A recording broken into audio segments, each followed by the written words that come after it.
Un missile s'est écrasé en Pologne dans la nuit de mercredi à jeudi. Selon les autorités polonaises et ukrainiennes, le projectile serait d'origine russe. En Gironde, pompiers et forestiers s'attendent à une veille de longue haleine pour noyer les feux zombies qui risquent de couver pendant plusieurs mois en sous-sol.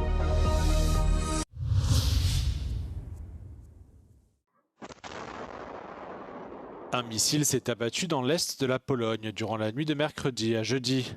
L'incident est survenu dans le cadre d'une attaque menée par Moscou contre l'ouest de l'Ukraine. Et l'expertise semble confirmer l'origine du missile. Według oceny ekspertów wojskowych zdecydowana większość śladów, w tym odnalezione elementy, wskazują na rosyjską rakietę CH-101. Le missile s'est écrasé près de la ville de Lublin, proche de la frontière ukrainienne. L'impact a provoqué une explosion et laissé derrière lui un cratère de 10 mètres de large. Des habitants vivant à 2 km de là ont signalé avoir entendu une forte explosion vers 4 heures du matin. Les autorités polonaises n'ont fait état d'aucune victime dans l'immédiat. Le ministre ukrainien des Affaires étrangères, Andriy Sybiha, a également affirmé que ce missile faisait partie de la récente attaque russe contre l'Ukraine. Quant au président du Conseil européen, Antonio Costa, il a vivement dénoncé la violation de l'espace aérien et du territoire polonais, qualifiant la Russie de menace pour l'ensemble du continent. C'est une lutte de longue haleine à laquelle se préparent les pompiers en Gironde. Dans la forêt ravagée par l'incendie, fixée mais toujours actif, des feux zombies risquent de couver sous terre en consumant les racines des arbres et les tourbières pendant des mois. Une menace déjà observée dans la région après les incendies survenus il y a 4 ans. C'est une des particularités qu'on a rencontrées en 2022 dans le sud-est du département de la Gironde, notamment sur les secteurs de Landiras. Ces feux qui couvent et qui spontanément émergent d'une parcelle ou d'un environnement dépourvu forcément de sources d'ignition. Lutter contre ces feux zombies sur des zones très étendues représente un défi immense. En 2022, près de 21 000 hectares de forêt avaient brûlé, soit environ 2 fois la superficie de la ville de Paris. Ces feux qualifiés de zombies nous ont créé beaucoup de problématiques puisqu'ils apparaissaient ici et là sans forcément, je dirais, de cohérence avec le reste du sinistre. L'incendie de cet été est déjà 2 fois plus étendu que celui d'il y a 4 ans. Une fois totalement éteint en surface, viendra ensuite la phase de la garde du feu. Il y a premièrement de la surveillance, deuxièmement d'aller chercher tous ces petits points qui font des lueurs, comme vous le constatez, un petit peu comme un ciel étoilé, là, et d'aller gratter. On a ce qu'on appelle un râteau riche, une batte à feu, et puis des lances délivreurs tournants pour aller travailler là-dessus et essayer d'éteindre ou en tout cas de refroidir tout ça. Des semaines, voire des mois de surveillance seront nécessaires pour réduire les risques de reprise de feu jusqu'aux pluies hivernales.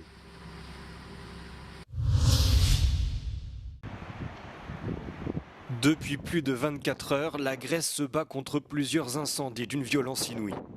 Le front le plus important se trouve au sud de l'île de Crète, où 2 pompiers ont perdu la vie ce mercredi. Attisé par des vents violents allant jusqu'à 125 km/h qui compliquent le déploiement des moyens aériens, le feu a déjà ravagé des terres agricoles et détruit de nombreuses habitations.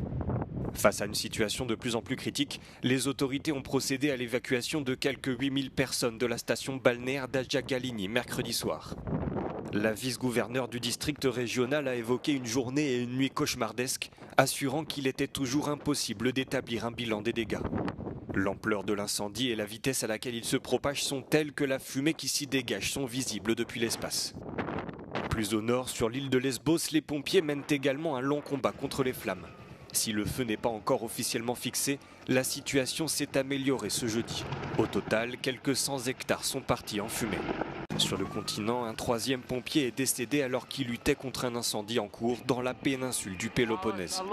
Selon le bulletin de risque publié par l'agence de protection civile de l'Attique, la Crète, les Cyclades et les îles au nord de la mer Égée figurent parmi les zones à haut risque pour la journée de ce jeudi.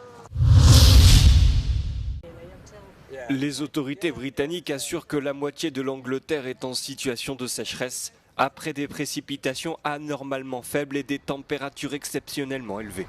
Les 7 régions déclarées en situation de sécheresse représentent 51,4% du territoire anglais.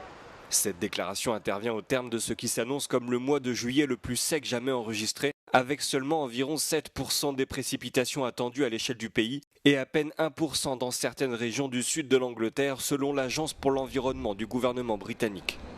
Les autorités qualifient cette situation de sécheresse éclair. C'est la deuxième année consécutive que certaines régions du pays font face à ce phénomène.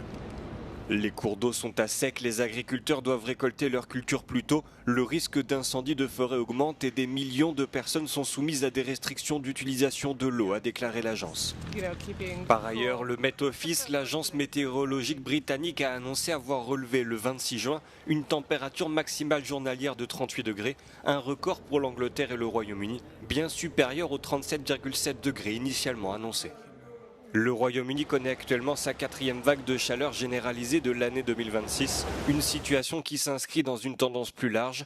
Selon le service climatique Copernicus de l'UE, l'Europe est le continent qui se réchauffe le plus rapidement, à un rythme plus de 2 fois supérieur à la moyenne mondiale. Bruxelles s'empresse de mettre en place les infrastructures nécessaires pour entraîner des modèles d'IA avancés et rattraper son retard sur ses concurrents technologiques mondiaux. La Commission européenne lance donc un appel d'offres visant à financer jusqu'à 7 gigafactories d'IA en Europe. Ces installations informatiques à grande échelle, équipées de processeurs hautement spécialisés, sont conçues pour entraîner la prochaine génération de technologies d'IA, notamment les grands modèles linguistiques les plus avancés. Cette initiative s'inscrit dans le cadre d'une stratégie plus large de souveraineté technologique visant à réduire la dépendance de l'UE vis-à-vis des fournisseurs étrangers, de services de cloud et de processeurs. L'Europe veut devenir le premier continent de l'IA, déclare la Commission européenne. All of this to also serve our tech sovereignty agenda, because we want advanced AI to be developed right here at home in Europe and by European companies and European researchers in line with Europe's values and fundamental rights. Des projets de centres de données à grande échelle sont déjà bien avancés aux États-Unis et en Chine. En réponse, Ursula von der Leyen a annoncé l'année dernière un plan visant à construire des gigafactories d'IA en Europe. 10 pays de l'Union ont déjà manifesté leur intérêt pour accueillir une gigafactory. Pourtant, les détracteurs soulignent que bien que ces centres de données visent à mettre en place une infrastructure européenne souveraine, l'UE reste fortement dépendante de fournisseurs étrangers pour les processeurs spécialisés en IA.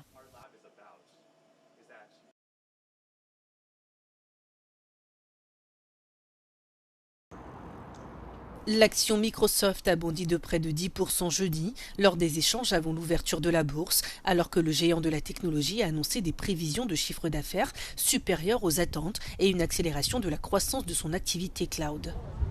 Cette solide performance s'explique par le chiffre d'affaires de Microsoft Cloud qui a atteint 59,3 milliards de dollars au cours du trimestre d'avril à juin, Azure et les autres services cloud affichant une croissance de 43%. Le PDG Satya Nadella a confirmé que le chiffre d'affaires annuel d'Azure avait dépassé les 100 milliards de dollars pour la première fois, tandis que Microsoft 365 Copilot comptait désormais plus de 30 millions de licences payantes. L'entreprise a toutefois averti que la demande pour Azure continuait de dépasser la capacité disponible, même si la directrice financière Amy Hood a maintenu ses prévisions de dépenses d'investissement à environ 175 milliards de dollars. A l'inverse, Meta a vu ses bénéfices reculer, enregistrant une baisse de 14% de son bénéfice trimestriel à 15,85 milliards de dollars, malgré une hausse de 28% de son chiffre d'affaires qui s'est établi à 60,8 milliards de dollars. Les résultats de Meta ont été amputés de plusieurs milliards de dollars en raison de frais juridiques et de coûts liés aux indemnités de licenciement résultant de réduction d'effectifs.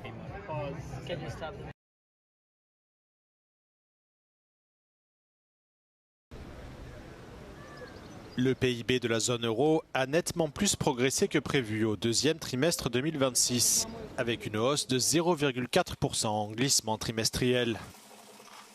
Ce chiffre dépasse largement les prévisions des économistes qui tablaient sur une hausse de 0,2%.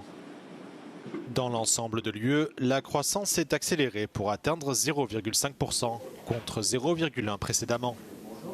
La croissance annuelle s'est également renforcée, atteignant 1% dans la zone euro et 1,2% dans l'ensemble de l'UE. Parmi les pays ayant déjà publié leurs chiffres pour le deuxième trimestre, l'Irlande affiche de loin l'expansion la plus forte, avec un PIB en hausse de 3,9%. Viennent ensuite la Lituanie, où l'économie a progressé de 1,7%, et la Suède, qui a enregistré une croissance de 1,4%. Les plus grandes économies européennes, à savoir l'Allemagne, la France et l'Italie, ont toutes progressé, mais à un rythme plus lent qu'auparavant. En revanche, la Belgique et l'Autriche ont stagné, n'enregistrant aucune croissance au cours du trimestre. Ces chiffres suggèrent que l'Union européenne se montre plus résiliente que prévu, malgré la hausse des prix de l'énergie et les incertitudes géopolitiques. Mais les premières données du mois de juillet indiquent que les pressions reprennent de plus belle dans les grandes économies, principalement en raison de nouveaux chocs sur le marché de l'énergie.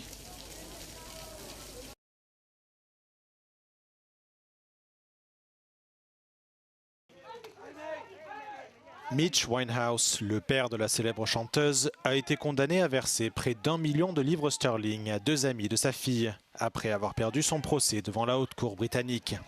Le litige portait sur 155 objets vendus lors d'enchères aux États-Unis en 2021 et 2023 par Naomi Parry, l'ancienne styliste d'Amy, et son amie Catriona Gourlay.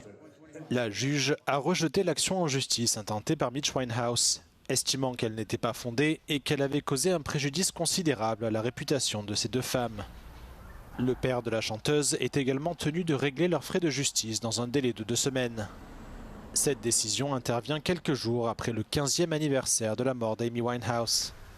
À l'âge de 27 ans, la chanteuse avait été retrouvée sans vie à son domicile après une intoxication alcoolique accidentelle. Comme l'a expliqué sa mère Janice Winehouse, Amy avait un rapport difficile avec la célébrité. Et l'alcool était pour elle un moyen de faire face à la pression.